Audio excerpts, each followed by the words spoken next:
안녕하세요. 저는 이은지입니다. 올해로 33이 되었네요. 결혼한 지 5년이 되어가는 직장인이자 5살 소진이의 엄마예요. 제가 이렇게 라디오에 사연을 보내게 된 것은 명절 때문입니다. 어제 저녁 또다시 시어머님과 큰 다툼이 있었어요. 이번에는 정말 달랐습니다. 시어머님께서 이제는 밖에서 보자고 하시더라고요. 그 말씀을 듣는 순간 지난 5년간의 기억이 주마등처럼 스쳐 지나갔어요. 결혼 초기로 돌아가 보면 저는 정말 열심히 했습니다. 시어머님을 기쁘게 해드리고 싶어서 매 명절마다 새벽부터 일어나 음식을 준비했죠. 집안대대로 내려오는 조리법을 배우려 노력했고 시어머님의 까다로운 기준에 맞추기 위해 몇 번이고 다시 만들었어요. 하지만 시간이 지날수록 제 노력은 당연한 것이 되어갔고 칭찬 대신 지적만 늘어갔습니다. 이건 너무 짜다. 저건 덜 익었다. 우리 집안은 원래 이렇게 하지 않는다. 끊임없는 잔소리에 점점 자신감을 잃어갔어요. 특히 3년 전 추석이 가장 기억에 남아요. 소진이가 갓 2살이었을 때였죠. 아침부터 저녁까지 쉴 새 없이 일하다가 잠깐 아이 기저귀를 갈러간 사이에 시어머님께서 제가 끓이던 국을 다 쏟아버리셨어요. 이런 맛없는 국을 어떻게 손님들께 대접하냐며. 그때 처음으로 울음이 났어요. 지금 생각해보면 그때부터였을까요? 명절이 다가올 때마다 가슴이 답답해지고 밤잠을 설치게 된 게 남편은 우리 엄마가 원래 꼼꼼하신 분이야 라며 중립적인 태도를 보였지만 저는 점점 지쳐갔습니다. 어제는 다가오는 설날 준비를 의논하던 중이었어요. 제가 이번에는 조금 반소하게 준비하자고 말씀드렸더니 시어머님께서 격분하셨어요. 손님 대접할 줄도 모르는 며느리라서 창피하다고 하시면서 이제는 명절에 밖에서 보자고. 하시더라고요. 그 말씀을 듣는 순간 묘한 해방감이 들었어요. 동시에 마음 한구석이 찢어지는 것 같았지만요. 5년 동안 저는 과연 무엇을 위해 그토록 애썼던 걸까요? 시어머님의 마음을 얻기 위해서였을까요?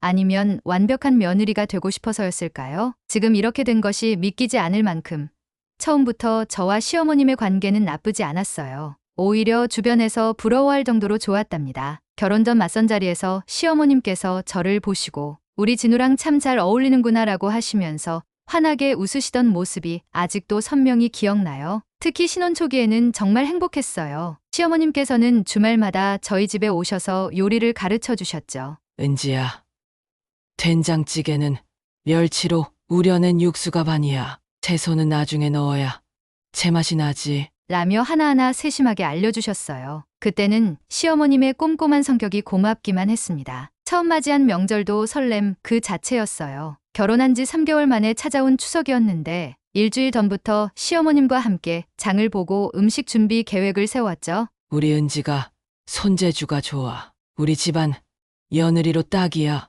라며 칭찬해 주시던 시어머님의 말씀에 어깨가 으쓱했답니다. 그래서였을까요? 저는 더 완벽해지고 싶었어요. 시어머님의 레시피 노트를 몰래 베껴 적어 퇴근 후에 연습했고 주말이면 일부러 많은 양의 음식을 해서 시댁에 가져다 드렸어요. 시어머님께서는 그런 저를 보며 우리 며느리처럼 착한 며느리가 없다며 주변 친구분들께 자랑하시곤 했죠. 특별히 기억에 남는 건 결혼 1주년 즈음이에요. 시어머님 생신날 제가 처음으로 혼자서 준비한 생신상을 받으시고는 감동의 눈물을 흘리셨거든요. 은지야, 내가 늘 복받았다고 생각했는데 너 같은 며느리를 만난 게 최고의 복이구나. 라고 하시면서요. 그날 저녁 시어머님께서는 처음으로 당신의 이야기를 들려주셨어요. 나도 너희 나이 때는 시어머니가 무서웠어. 친정에서는 귀하게만 자랐는데 시집 와서 허드레실부터 배워야 했으니까. 근데 지금 생각하면 그때 시어머니가 안 가르쳐 주셨으면 내가 이렇게 며느리한테 뭘 알려줄 수 있었겠니? 그 말씀을 들으며 저는 더욱 마음을 다잡았어요. 시어머님도 한때는 저처럼 서툴렀을 텐데 그 모든 과정을 이겨내고 지금의 모습이 되셨다는 게 대단하게 느껴졌거든요. 그래서 더 열심히 배우고 싶었고 인정받고 싶었던 것 같아요. 임신 소식을 들었을 때도 시어머님께서는 친엄마처럼 기뻐해 주셨어요. 입덧이 심할 때는 매일 아침 죽을 끓여다 주시고 몸이 무거워질 때는 집안일을 도와주시면서 태교가 제일 중요해라고 하셨죠. 그때는 미처 몰랐어요. 이 행복한 시간이 언제까지 계속될 수 있을지. 지금 돌이켜보면 변화는 소진이가 태어나면서부터 시작된 것 같아요. 산후조리원에서 나와 시댁에서 조리할 때였죠. 젖먹이는 법부터 기저귀 가는 법까지 시어머님의 올바른 방법이 있었어요. 내가 진우를 이렇게 키워서 이만큼 잘 자랐잖니라는 말씀과 함께요. 그때부터였을까요? 시어머님의 사랑이 조금씩 간섭으로 느껴지기 시작한 게 육아 방식, 집안일 하는 순서, 심지어 남편 도시락 반찬 종류까지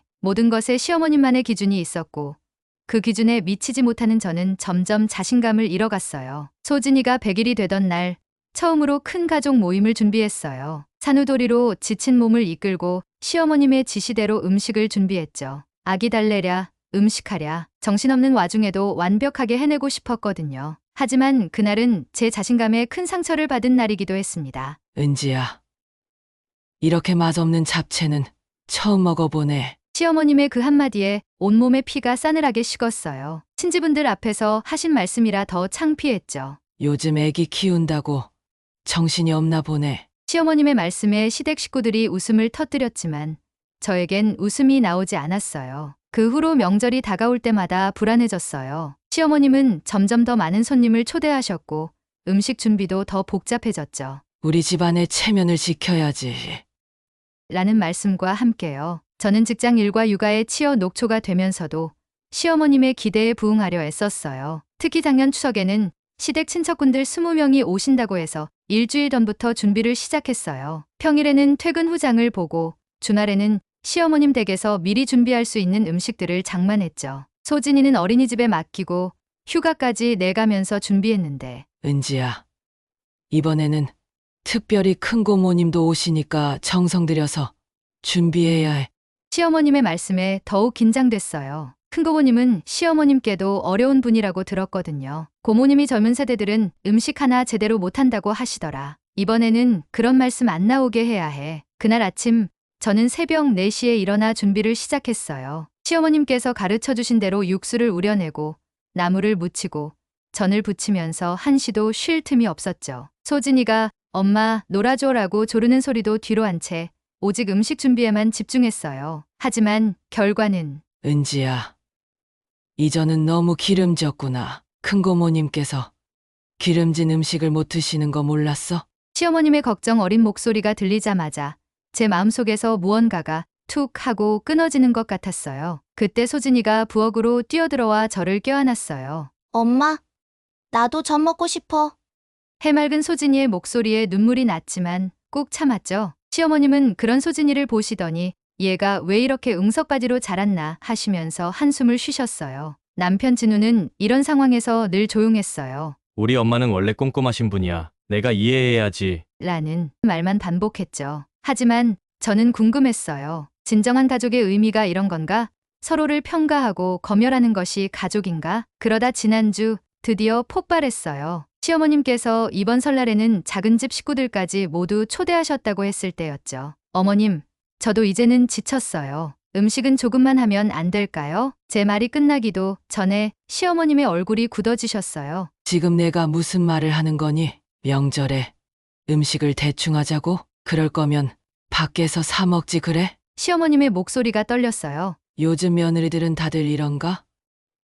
시집 와서 손님 대접할 줄도 모르고 창피해서 어쩌나. 3년 전 추석, 그날의 기억은 아직도 선명합니다. 아마 평생 잊지 못할 것 같아요. 소진이가 갓 2살이 되었을 때였어요. 며칠 전부터 감기 기운이 있던 소진이 때문에 밤잠을 설치고 있었는데 시어머님께서는 매일 전화를 하셔서 명절 준비를 체크하셨죠. 은지야, 동태전은 미리 부쳐놨니? 나물은 얼마나 준비했어? 이번에는 큰아버님 친구분들도 오신다니까 정성스럽게 해야 해. 시어머님의 걱정 어린 목소리가 계속 이어졌어요. 피곤에 지친 제 귓가에 그 말씀들이 마치 벌떼처럼 윙윙거렸죠. 명절 당일 저는 새벽 3시에 일어났어요. 소진이가 간간히 기침을 하며 잠들어 있는 걸 확인하고 부엌으로 향했죠. 갈비찜부터 시작해서 각종 나물, 전, 떡갈비까지 시어머님께서 요구하신 모든 음식을 준비하기 시작했어요. 아침 6시쯤이었을까요? 불현듯 소진이의 울음소리가 들렸어요. 엄마, 엄마. 기침 소리와 함께 울며 저를 찾는 소진이의 목소리에 마음이 아팠죠. 급하게 손을 씻고 방으로 들어갔는데 소진이가 열이 나고 있었어요. 소진아, 괜찮아. 엄마가 있잖아. 소진이를 안고 달래면서도 부엌에 끓이다 둔 국 생각에 마음이 조급했어요. 해열제를 먹이고 소진이가 다시 잠들 때까지 40분 정도가 걸렸죠. 그새 국이 끓어넘치진 않았을까 걱정하며 부엌으로 돌아왔는데 시어머님께서 제가 끓이던 국을 싱크대에 모두 부어버리고 계셨어요. 어머님, 제 목소리가 떨렸어요. 시어머님께서는 차갑게 말씀하셨죠. 이런 맛없는 국을 어떻게 손님들께 대접하려고 했니? 냄새부터가 아니야. 순간 눈앞이 하얘졌어요. 새벽부터 정성 들여 우려낸 육수에 어머님께 배운 대로 한 약꼬지까지 넣어서 끓인 국이었는데 거기에 아픈 아이를 돌보느라 잠시 자리를 비웠을 뿐인데 어머님, 제가 다시 끓이면 되는데 왜 다 버리세요? 제 목소리가 커졌어요. 처음으로 시어머님께 대들었던 것 같네요. 소진이가 아파서 잠깐 본 것뿐이에요. 제가 곧 와서 확인할 건데 시어머님의 표정이 더욱 굳어지셨어요. 은지야, 내가 정말 이 집의 며느리가 맞니? 명절날 아침부터 이렇게 큰 소리를 내면 어쩌니? 시어머니한테 말대꾸를 하다니 내가 너한테 뭘 그렇게 잘못했니? 그때 남편이 부엌으로 들어왔어요. 상황을 파악하고는 엄마, 은지가 잘못했네요. 은지야, 너도 엄마한테 사과해. 라고 말하더군요. 저는 그 자리에서 주저앉아 울음을 터뜨렸어요. 소진이를 돌보는 것도, 음식을 준비하는 것도, 시어머님의 기대에 부응하는 것도 모든 게 너무 버거웠던 거예요. 그날 이후로 시어머님과 저의 관계는 완전히 달라졌어요. 겉으로는 평온해 보였을지 몰라도 서로의 마음속에 깊은 상처가 생겼던 거죠. 시어머님은 더욱 날카로워지셨고 저는 점점 더 움츠러들었어요. 소진이가 할머니 집에 가기 싫어라고 말할 때마다 가슴이 아팠죠. 그 사건 이후 우리 가족의 일상은 미묘하게 변해갔어요. 시어머님과 나누는 대화는 점점 줄어들었고 주말마다 하던 집안 모임도 한 달에 한 번으로 줄였죠. 진우는 이런 상황이 불편했는지 퇴근 시간이 점점 늦어졌어요. 소진이만이 우리 가족을 이어주는 유일한 다리였던 것 같아요. 할머니, 나랑 놀아줘. 라며 시어머님께 안기는 소진이를 보면서 시어머님의 표정이 한순간 밝아지는 걸 볼 수 있었거든요. 하지만 그마저도 오래가진 않았어요. 은지야, 소진이가 너무 응석바지로 자라는 것 같아. 어느 날 시어머님께서 말씀하셨어요. 내가 진우를 키울 때는 절대 어른 앞에서 저렇게 때를 쓰지 못하게 했어. 말씀하시는 내내 시어머님의 눈빛은 차가웠죠. 마치 제 양육 방식 전체를 부정하시는 것 같았어요. 남편 진우는 이런 상황에서 더욱 멀어져 갔어요. 당신이 엄마를 이해해주면 좋을 텐데. 라는 말만 반복하더군요. 어떤 날은 회사 일이 바쁘다며 아예 시댁 방문을 미루기도 했어요. 그럴 때마다 시어머님은 진우가 너무 달라졌다며 한숨을 쉬셨죠. 저는 점점 더 외로워졌어요. 직장에서는 워킹맘으로서의 고충을, 집에서는 며느리로서의 어려움을 겪으면서도 털어놓을 곳이 없었거든요. 친정 부모님께 말씀드리면 걱정하실 것 같았고 시댁 식구들에게는 더더욱 말할 수 없었죠. 특히 힘들었던 건 매달 있는 집안 모임이었어요. 형식적인 대화, 어색한 침묵, 그리고 시어머님의 날카로운 지적. 소진이는 이런 분위기를 느꼈는지 점점 시댁 가는 것을 싫어하게 됐어요. 엄마, 나 할머니 집 안 갈래. 라고 말할 때마다 가슴이 아팠죠. 어느 날은 소진이가 시댁에서 실수로 과자를 바닥에 흘렸는데 시어머님께서 역시 어미를 닮아 덤벙대는구나. 라고 하시는 걸 들었어요. 그 말에 소진이가 울음을 터뜨렸고 저는 그 자리에서 일어나 소진이를 데리고 나왔죠. 그날 밤 남편과 큰 싸움을 했어요. 당신은 왜 항상 엄마 편만 드는 거야? 소진이한테 한 말이 얼마나 상처가 될 수 있는지 알기나 해. 제가 울면서 말하자 진우는 한숨만 쉬더군요. 엄마가 그런 뜻으로 하신 말씀이 아닐 텐데. 당신이 너무 예민한 거 아니야? 그렇게 시간이 흐르면서 우리 가족은 점점 더 서로를 이해하지 못하게 됐어요. 시어머님은 제게 더욱 차가워지셨고 저는 점점 더 시댁을 멀리하게 됐죠. 소진이는 이런 상황을 아는지 모르는지 때때로 할머니가 보고 싶어. 라고 말하면서도 정작 시댁에 가면 제 치마폭에서 떨어지지 않으려 했어요. 이제는 가족 모임에서조차 서로 마주 보기가 어려워졌어요. 명절이나 집안 행사가 다가올 때마다 가슴이 답답해졌죠. 어쩌다 우리가 이렇게 됐을까요? 처음부터 다시 시작할 수는 없을까요? 이런 생각을 하다 보면 밤잠을 이루지 못할 때가 많아요. 시어머님의 일기를 우연히 보게 된 건 지난주 일이에요. 진우가 어릴 적 앨범을 찾으러 시댁에 갔다가 서랍 속에서 발견했죠. 읽어보지 말아야 한다는 걸 알면서도 첫 페이지를 넘기고 말았어요. 오늘도 은지를 보며 한숨만 나온다. 내가 시집 올 때는 이렇지 않았는데 요즘 젊은 사람들은 왜 이렇게 변했을까? 진우가 저런 며느리를 데려와서 가슴이 찢어지는 것 같았어요. 하지만 계속 읽었죠. 어제는 소진이가 할머니랑 놀고 싶다고 했는데 은지가 얼른 데리고 가버렸다. 내 손주인데 내 손주를 보는 것조차 허락되지 않는 것 같아 서럽다. 내가 무슨 잘못을 했다고. 일기장을 덮으려는 순간 마지막 장의 내용이 눈에 들어왔어요. 나도 시집 왔을 때가 생각난다. 시어머님께 혼나고 울었던 날들. 그때는 이해하지 못했는데 지금은 그 마음이 조금은 이해가 간다. 하지만 난 왜 은지의 마음은 이해하지 못하는 걸까? 내가 너무 옛날 사람인가? 시어머님의 속마음을 알게 된 그날 처음으로 시어머님의 입장에서 생각해 보게 됐어요. 시어머님도 한때는 저처럼 젊은 며느리였고 시어머님도 저처럼 힘들었을 거예요. 하지만 그 시절을 견디고 이겨내신 방법이 지금은 저를 힘들게 하는 이유가 된 걸까요? 시어머님의 젊은 시절 이야기가 떠올랐어요. 결혼 초기에 들려주셨던 시어머님도 처음에는 음식 하나 제대로 하지 못하셨대요. 시할머님께 매일 꾸중 들으시면서도 꾹 참고 배우셨다고. 그래서 며느리인 제게도 같은 방식으로 가르치려 하셨던 걸까요? 나는 그렇게 견뎌냈는데 요즘 애들은 너무 약해. 시어머님이 자주 하시던 말씀이 새롭게 다가왔어요. 그건 어쩌면 시어머님의 자부심이자 상처였을지도 모르겠어요. 본인이 겪었던 어려움을 이겨냈다는 자부심.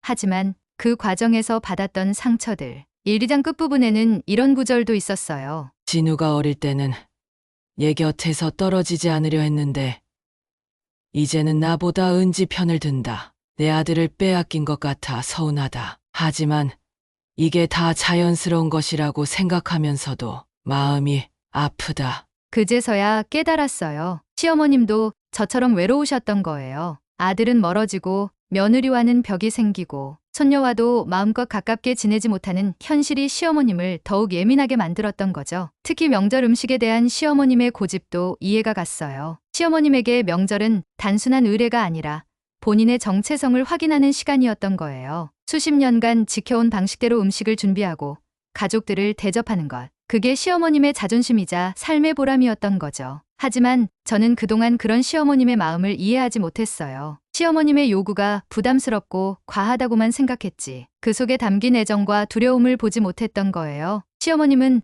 어쩌면 변화하는 세상 속에서 자신의 자리를 잃을까봐 두려우셨던 게 아닐까요? 시어머님의 일기를 읽은 후 저는 큰 결심을 했어요. 이번 설날에는 모든 것을 내려놓기로 했죠. 더 이상 완벽한 며느리가 되려고 애쓰지 않기로 했어요. 대신 진심을 전하고 싶었어요. 어머님, 이번 설날에는 제가 친정에 가려고 해요. 전화기 너머로 잠시 침묵이 흘렀어요. 시어머님의 숨소리가 거칠어지는 게 느껴졌죠. 그래. 가고 싶으면 가봐. 어차피 너는 이 집안 며느리 구실도 제대로 못하잖아. 시어머님의 말씀에 이번에는 제가 울지 않았어요. 대신 차분히 말씀드렸죠. 어머님, 저는 5년 동안 정말 열심히 했어요. 어머님의 기대에 부응하려고 얼마나 노력했는지 아세요? 하지만 이제는 지쳤어요. 저도 사람이에요. 직장에 다니면서 육아하고 집안일하고 거기에 명절 때마다 완벽한 음식을 해내는 게 너무 힘들어요. 제 말이 끝나기도 전에 시어머님께서 전화를 끊으셨어요. 그리고 10분 후 예상치 못한 문자가 왔죠. 은지야, 나도 할 말이 있다. 집으로 와라. 떨리는 마음으로 시댁으로 향했어요. 소진이는 어린이집에 맡기고 현관문을 열고 들어서니 시어머님이 거실에 앉아 계셨어요. 눈가가 붉어진 걸 보니 우셨던 것 같았어요. 앉아라. 시어머님의 목소리는 여전히 차가웠지만 어딘가 달라 보였어요. 나도 미안하다. 갑작스러운 시어머님의 말씀에 놀라 고개를 들었어요. 사실 나는 내가 우리 집안의 며느리가 된 걸 많이 기뻐했단다. 처음에는 너무 좋았어. 하지만 점점 내가 나와 다르다는 게 불안해지기 시작했어. 내가 살아온 방식과 달라서 어쩌면 내가 너무 완고했던 것 같구나. 시어머님의 눈에서 눈물이 흘렀어요. 저도 모르게 시어머님의 손을 잡았죠. 나는 그저 우리 가족이 흩어지는 게 두려웠던 거야. 명절만이라도 다 함께 모여서 예전처럼 화목하게 지내고 싶었는데. 그때 소진이가 갑자기 들어왔어요. 어린이집에서 일찍 하원했나 봐요. 할머니, 엄마, 왜 울어요? 소진이의 맑은 목소리에 저와 시어머님은 서로를 바라보며 웃음을 터뜨렸어요. 소진이는 우리 둘을 번갈아 안아주었죠. 할머니, 나랑 같이 놀아요. 엄마도요. 그렇게 우리는 처음으로 진심을 나누게 됐어요. 시어머님은 당신의 젊은 시절 이야기를 해주셨고, 저는 직장맘으로서의 고충을 털어놓았죠. 처음으로 서로를 이해하려 노력했던 것 같아요. 결혼식 날, 시어머님께서 제게 주셨던 노란 저고리가 생각나요. 우리 며느리, 이제 진짜 내 딸이야 라며 눈물을 글썽이셨던 그날의 기억이 이렇게 변할 줄은 몰랐어요. 지금도 그 저고리는 제 옷장 깊숙이 간직되어 있답니다. 첫 명절 때는 얼마나 설렜었는지 몰라요. 시어머님께서 알려주시는 비법을 하나하나 받아 적으면서 언젠가는 저도 시어머님처럼 완벽한 며느리가 될 수 있을 거라 믿었어요. 하지만 그 완벽함을 향한 여정이 이토록 고단할 줄은 몰랐네요. 문득 소진이가 태어났을 때가 떠올라요. 시어머님께서 산후조리원에 매일 오셔서 제 머리를 감겨주시고 보약을 다려오셨죠. 은지야, 너는 이제 엄마가 된 거야. 더 단단해져야 해. 라고 하시던 말씀. 그때는 그 말씀이 따뜻한 걱정으로 들렸는데 지금 생각해보면 그건 어쩌면 경고였을지도 모르겠어요.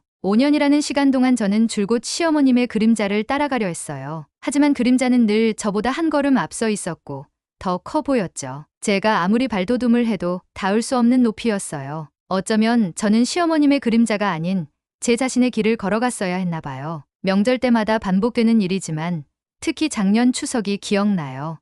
시어머님께서는 제가 끓인 국을 한 숟가락 드시고는 이게 무슨 맛이니? 라고 하셨어요. 그 순간 저는 5살 때 피아노 발표회에서 실수했을 때처럼 작아지는 기분이었어요. 어린 시절의 저처럼 모든 시선이 저를 향하고 있는 것만 같았죠. 진우는 늘 중간에서 애매한 입장이었어요. 어머님 앞에서는 조용히 있다가 집에 돌아와서는 당신이 좀 더 참으면 안 될까? 라고 했죠. 하지만 참는다고 해서 해결되는 게 아니란 걸 이제는 알아요. 오히려 참을수록 서로의 마음은 더 멀어져 갔던 것 같아요. 소진이는 이런 가족의 모습을 어떻게 보고 있을까요? 얼마 전 소진이가 그린 가족 그림을 보고 놀랐어요. 할머니와 엄마가 등을 돌리고 있는 모습이었거든요. 5살 아이의 눈에도 우리 가족의 불화가 보였던 거예요. 그래서 더는 참지 않기로 했어요. 완벽한 며느리의 가면을 벗기로 한 거죠. 시어머님께 처음으로 제 진심을 털어놓았어요. 그동안 얼마나 힘들었는지, 얼마나 인정받고 싶었는지. 어쩌면 우리는 너무 달랐던 걸까요? 시어머님의 세대와 제 세대는,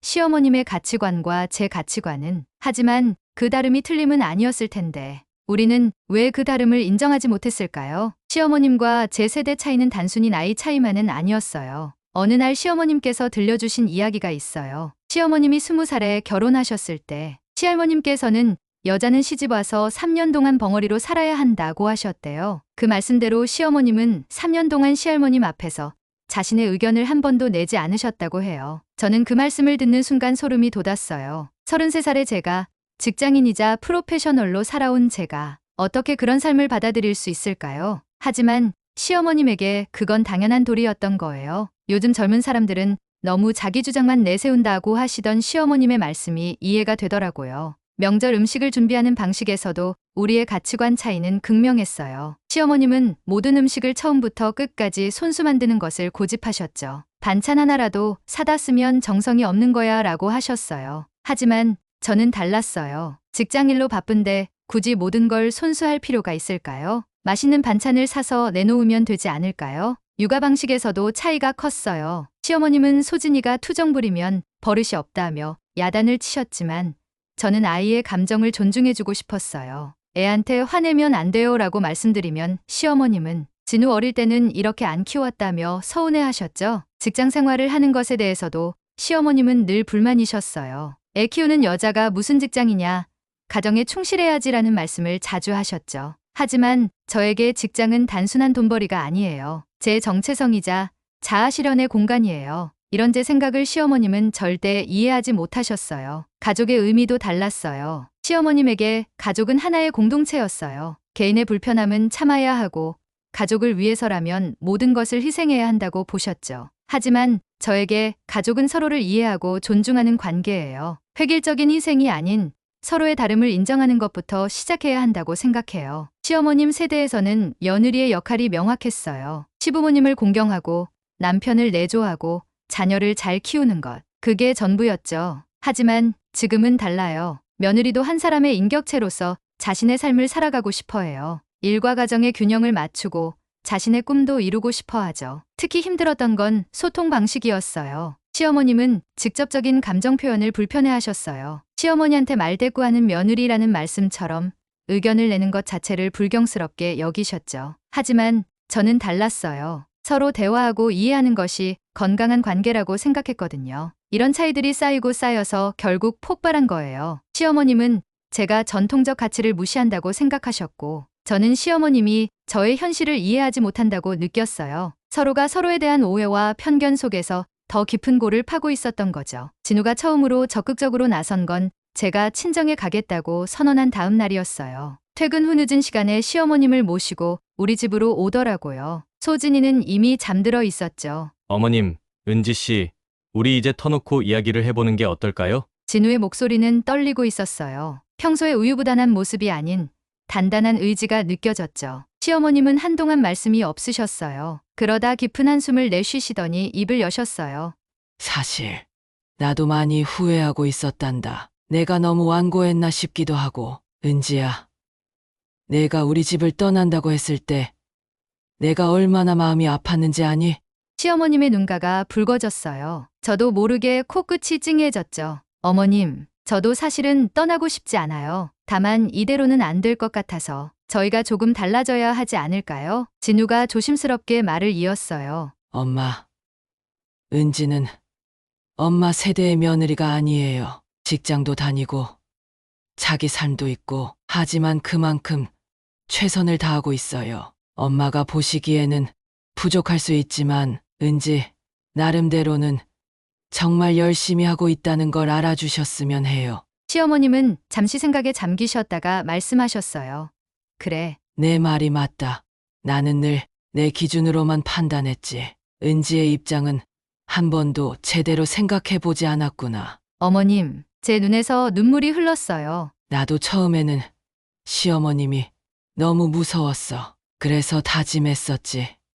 나중에 며느리를 얻으면 친딸처럼 대해주겠다고. 근데 어느 순간부터 나도 모르게 시어머님을 닮아가고 있더구나. 시어머님의 고백에 저는 그동안 몰랐던 시어머님의 또 다른 모습을 보게 됐어요. 강하고 완고해 보이기만 했던 시어머님도 한때는 저처럼 불안하고 외로운 며느리였던 거예요. 은지야, 이제부터는 우리가 새로운 방식으로 지내보자. 내가 직장 다니느라 바쁜 거 이해해. 명절에도 무리하지 말고 내가 도와줄게. 소진이도 이제 많이 컸으니까 우리 셋이서 함께 준비하면 되잖아. 시어머님의 말씀에 제 마음속 어둠이 조금씩 걷히는 것 같았어요. 진우도 안도의 한숨을 내쉬었고요. 그리고 은지야, 미안하다. 내가 늘 너를 내 기준으로만 재단하려고 했지.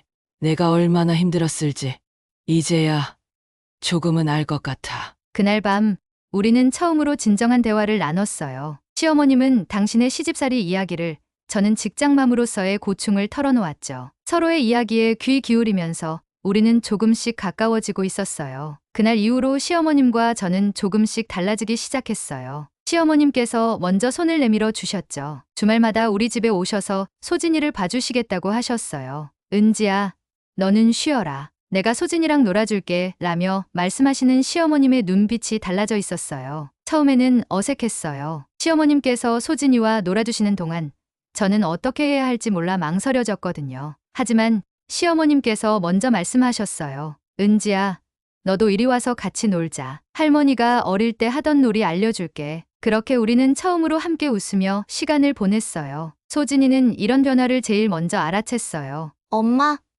할머니가 달라졌어요. 이제 할머니가 더 좋아요. 라고 말하더군요. 시어머님도 소진이를 대하는 태도가 달라지셨어요. 예전처럼 버릇없다고 야단치시는 대신 소진이의 이야기에 귀 기울여 주셨죠. 진우도 변화했어요. 더 이상 중간에서 어정쩡한 태도를 보이지 않았어요. 대신 적극적으로 중재자 역할을 하면서 저와 시어머님의 대화를 이끌어 주었죠. 엄마, 은지 씨가 이런 생각을 하는데 어떠세요? 라며 서로의 입장을 이해할 수 있게 도와주었어요. 특히 기억에 남는 건 시어머님께서 처음으로 저에게 사과하신 날이에요. 은지야, 그동안 내가 너무 고집을 부렸구나. 내가 얼마나 힘들었을지 이제야 알겠다. 시어머님의 눈시울이 붉어지셨어요. 저도 참았던 눈물을 터뜨리고 말았죠. 어머님, 저도 죄송해요. 어머님의 마음을 이해하려 노력하지 않고 제 입장만 내세웠던 것 같아요. 그렇게 우리는 서로를 껴안고 한참을 울었어요. 소진이가 놀라서 엄마, 할머니, 왜 울어요? 라고 물었지만 그건 아픔의 눈물이 아닌 치유의 눈물이었어요. 시어머님께서는 당신의 지난날도 들려주셨어요. 시집 왔을 때의 두려움, 며느리로서 겪었던 고충, 그리고 시어머니가 되어서도 여전히 불안했던 마음까지 처음 들어보는 이야기였어요. 강하기만 하셨던 시어머님의 속마음을 알게 되니 제 마음도 한결 가벼워졌어요. 사실 나는 내가 우리 집안의 전통을 무시한다고 생각했었어. 하지만 이제 보니 그게 아니었구나. 너는 내 방식대로 최선을 다하고 있었는데 내가 그걸 몰랐던 거야. 시어머님의 말씀에 저는 용기를 내어 제 생각을 털어놓았어요. 어머님, 저는 전통이 소중하다고 생각해요. 다만 현실적인 어려움이 있어서 어머님과 함께 새로운 방식을 찾아보고 싶어요. 그렇게 우리는 조금씩 서로를 이해하기 시작했어요. 시어머님은 제 직장 생활을 인정해 주셨고, 저는 시어머님의 경험과 지혜를 존중하게 됐죠. 소진이는 이런 우리를 보며 더욱 밝게 자라났어요. 변화는 생각보다 빨리 찾아왔어요. 시어머님께서 먼저 제안하셨죠. 이번 명절에는 좀 다르게 해보는 건 어떨까? 그동안 고집스럽게 지켜오시던 방식을 내려놓으시는 게 얼마나 큰 결심이셨을지 이제야 이해할 것 같아요. 시어머님의 제안은 의외로 실용적이었어요. 은지야, 내가 잘하는 음식이 뭐야? 내가 잘하는 건 내가 하고, 너가 자신 있는 건 너가 하자. 모든 음식을 완벽하게 하려고 하지 말고. 저는 그 말씀에 눈물이 날 뻔했어요. 드디어 시어머님께서 저를 있는 그대로 인정해 주시는 것 같았거든요. 첫 번째 변화는 명절 음식 준비였어요. 시어머님께서는 직접 표를 만드셨어요. 내가 하는 음식, 은지가 하는 음식, 사오는 음식으로 나누어서요. 처음에는 사오는 음식안을 만드실 때 많이 망설이셨다고 해요. 하지만 시대가 변했으니 우리도 변해야지라며 웃으셨죠. 두 번째 변화는 준비 시간이었어요. 더 이상 새벽부터 일어나지 않아도 된다고 하셨어요. 대신 전날 미리 준비할 수 있는 건 준비하고 당일에는 여유 있게 하자고 하셨죠. 은지야, 내가 피곤하면 음식도 맛이 없어. 건강이 먼저야. 세 번째 변화는 가족 모두가 참여하게 된 거예요. 진우도 이제는 부엌에 들어와서 도와줘요. 처음에는 서툴렀지만 시어머님께서 우리 아들이 이렇게 변했네 하며 좋아하셨어요. 소진이도 자기 나름대로 돕겠다고 과일을 나르고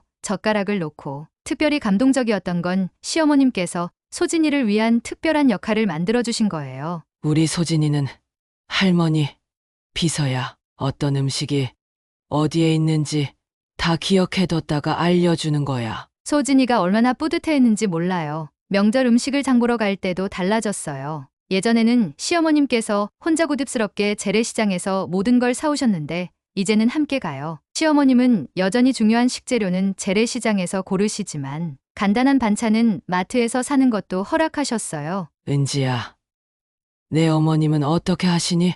시어머님께서 문득 물으셨어요. 우리도 한번 참고해보면 좋을 것 같아서. 그 말씀을 듣는 순간 눈물이 났어요. 시어머님께서 이렇게까지 마음을 열어주실 줄은 몰랐거든요. 진우가 우리 집이 달라졌다며 좋아해요. 예전에는 명절만 다가오면 긴장된 공기가 감돌았는데 이제는 다들 설레는 마음으로 기다린대요. 시어머님도 이제야 진짜 가족 같다고 하시면서 행복해하세요. 변화는 명절 음식에만 그치지 않았어요. 시어머님께서는 이제 저의 직장 생활도 인정해 주시게 됐어요. 은지야, 내가 일하면서도 이만큼 하는 게 대단하다. 요즘 시대에는 여자도 자신의 일이 있어야 하는구나. 시어머님의 이 말씀은 저에게 큰 위로가 되었어요. 주말마다 시어머님께서 우리 집에 오시는 것도 자연스러워졌어요. 전에는 점검하러 오시는 것 같다는 생각에 긴장됐는데 이제는 정말 친정엄마처럼 편하게 느껴져요. 시어머님도 달라지셨어요. 은지야, 내가 좀 도와줄 게 있을까? 라고 먼저 물어보시고 제 의견도 존중해 주세요. 소진이의 양육 방식에 대해서도 많은 대화를 나눴어요. 할머니, 나 오늘 친구랑 싸웠어요. 라고 울면서 들어온 소진이에게 시어머님은 예전처럼 울면 안 돼. 라고 하시는 대신 왜 그랬는지 할머니한테 이야기해 줄래? 라고 부드럽게 물어보셨어요. 진우는 이런 변화를 보면서 더욱 적극적으로 가족 일에 참여하게 됐어요. 주말이면 장보기도 함께 하고 집안일도 돕고 시어머님은 요즘 남자들은 이렇게 달라졌구나 라며 흐뭇해하세요. 예전에는 상상도 할 수 없었던 모습이에요. 특히 감동적이었던 건 시어머님께서 제 생일에 해주신 말씀이에요. 은지야, 이제야 내가 진짜 며느리를 얻었구나 싶어. 미안하고 고맙다. 그동안 서로 쌓아왔던 벽이 완전히 무너지는 순간이었어요. 이제는 시어머님과 함께 새로운 가족 문화를 만들어가고 있어요. 한 달에 한 번은 가족 요리의 날을 정해서 다 같이 새로운 요리를 배워요. 시어머님은 전통 음식을, 저는 퓨전 요리를 가르쳐드리고 서로의 장점을 배우면서 우리만의 새로운 맛을 만들어가고 있죠. 은지야, 너희 세대의 생각을 이해하니까 내 마음도 더 자유로워진 것 같아. 시어머님의 이 말씀이 특히 기억에 남아요. 당신도 변화하면서 오히려 더 행복해지셨다고 해요. 전통과 현대의 조화를 이루는 게 이런 거구나 싶었어요. 가족 앨범을 보다가 5년 전 첫 명절 사진을 발견했어요. 그때는 다들 어색하게 웃고 있었는데 요즘 찍은 사진을 보니 표정이 다들 밝아졌더라고요. 소진이는 우리 가족이 제일 행복해 보여요. 라고 하네요. 시어머님께서는 요즘 주변 친구분들께 자랑을 하신대요. 우리 며느리랑 나는 서로를 이해하려고 노력했더니 이렇게 달라졌어. 너희들도 며느리 입장에서 한번 생각해봐. 예전에는 며느리 흉을 보시던 모임에서 이제는 며느리 이해하기를 가르치시는 선생님이 되셨다네요. 어제는 시어머님과 함께 앉아 지난 5년을 돌아보는 시간을 가졌어요. 은지야, 우리가 참 많이 싸웠지. 라며 시어머님께서 먼저 말씀을 꺼내셨어요. 하지만 이제는 그 이야기를 하면서도 서로 웃을 수 있게 됐어요. 어머님, 기억나세요?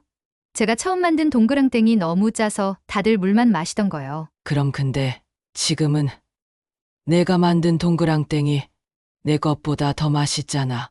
이제는 이렇게 과거의 실수도 웃으면서 이야기할 수 있게 됐어요. 시어머님께서는 제 노력을 인정해 주시고 저는 시어머님의 경험을 존중하게 됐죠. 서로를 이해하려 노력하니 못난 점도 예쁘게 보이더라고요. 소진이는 이런 우리를 보면서 많이 배우는 것 같아요. 얼마 전에는 친구랑 싸운 후에 엄마, 할머니가 말씀하신 것처럼 서로 이해하려고 노력했더니 금방 화해했어요 라고. 하더라고요. 우리의 변화가 소진이에게도 좋은 영향을 미치고 있나 봐요. 명절 준비도 이제는 즐거워졌어요. 시어머님께서는 여전히 전통 방식을 중요하게 여기시지만 현대적인 방식도 받아들이시게 됐어요. 은지야, 그 전자제품으로 하면 더 편하구나. 나도 이제 배워볼까. 하시면서 말이에요. 진우는 요즘 자주 이런 말을 해요. 우리 집이 달라졌어. 예전에는 명절만 되면 긴장됐는데 이제는 기다려지기까지 해. 남편의 어깨에서도 긴장이 풀린 것 같아요. 더 이상 엄마와 아내 사이에서 곤란해하지 않아도 되니까요. 시어머님은 이제 이웃들에게 저를 자랑하신대요. 우리 며느리는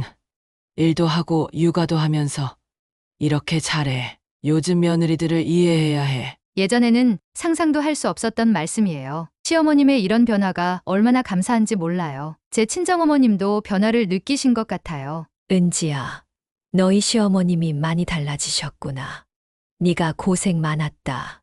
친정어머님의 말씀을 들으니 그제서야 제가 얼마나 힘들었는지 실감이 났어요. 하지만 이제는 그 시간들이 값진 경험으로 느껴져요. 시어머님께서는 요즘 저에게 자주 이런 말씀을 하세요. 은지야, 내가 있어서 나도 변할 수 있었어. 고맙다.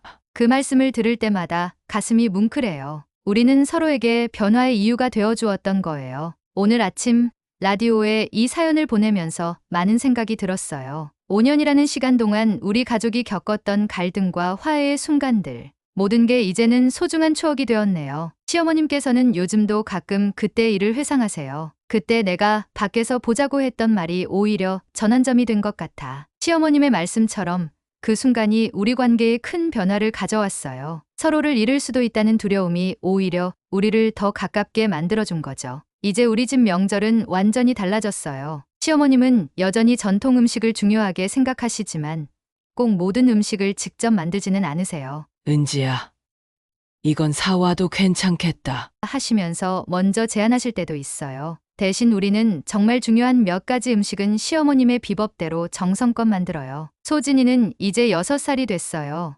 명절이면 할머니 옆에서 떨어지지 않으려 해요. 할머니, 저도 송편 빚는 거 도와줄게요. 하면서 서툰 손으로 송편을 만들어요. 시어머님은 그런 소진이를 보시며 우리 소진이가 벌써 이렇게 컸네 하시면서 눈시울을 붉히세요. 진우도 많이 달라졌어요. 이제는 명절 준비에 적극적으로 참여해요. 엄마, 은지, 내가 뭐 도와줄까?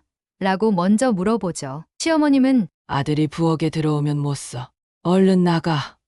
라고 말씀하시면서도 속으로는 기뻐하시는 게 느껴져요. 우리 가족의 이야기가 다른 며느리들에게도 희망이 됐으면 좋겠어요. 시어머님과의 관계는 한순간에 좋아질 수는 없어요. 하지만 서로를 이해하려 노력하고 조금씩 변화하다 보면 분명 달라질 수 있다는 걸 말씀드리고 싶어요. 제가 처음 이 집에 시집 왔을 때만 해도 이런 날들이 올 거라고는 상상도 못했어요. 시어머님의 까다로운 기준에 맞추려 애쓰면서 때론 지치고 포기하고 싶었죠. 하지만 지금은 달라요. 시어머님은 저의 든든한 지원자가 되어주셨고 저는 시어머님의 경험과 지혜를 배우는 제자가 되었어요. 얼마 전 친정어머님께서 물으셨어요. 은지야, 이제 행복하니? 저는 망설임 없이 네라고 대답할 수 있었어요. 완벽한 가정은 없겠지만 서로를 이해하고 배려하는 마음이 있다면 충분히 행복할 수 있다는 걸 깨달았거든요. 이제 저는 미래가 기대돼요. 소진이가 자라서 결혼할 나이가 되면 저는 어떤 시어머니가 될까요?